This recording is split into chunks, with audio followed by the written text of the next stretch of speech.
Via la terza corsa e anche la seconda gentleman del pomeriggio, ritirato il numero 8, quando Volveras, restano 7, 1 Camelot, 2 Clark Vic, 3 Cartier, 4 Cooper GV, 5 Chianti, 6 Caoli Lassi, seconda linea, 7 Catherine Rec.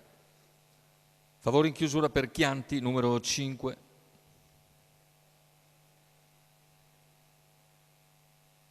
Macchina che scurva. E comincia a lanciare i concorrenti.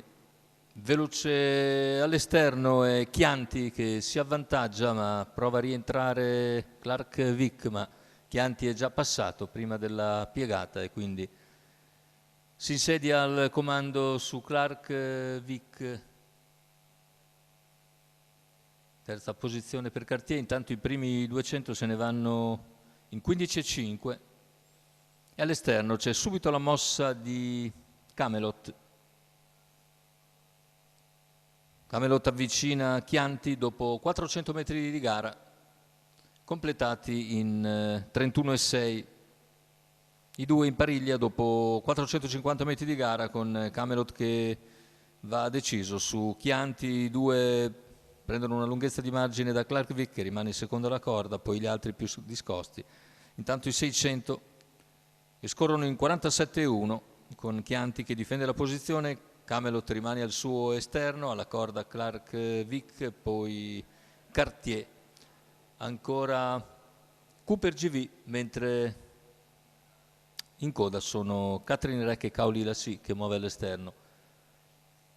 Continua la pressione di Camelot su Chianti che difende comunque la posizione alla corda, più indietro Clark Vic in seconda posizione virtualmente lungo la corda, è seguito da Cartier.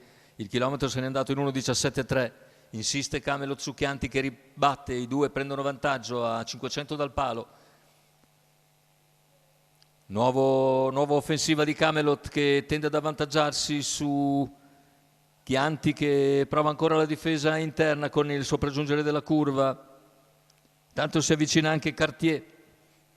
Cavalli al completamento della piegata con Camelot che sta passando su Chianti. Deve vedersela poi con Cartier. Camelot intanto è passato a 100 dalla conclusione, prova ancora la rivalsa interna Chianti, ma Camelot nel finale allunga e vince nei confronti dello stesso Chianti, mentre al terzo finisce Cartier.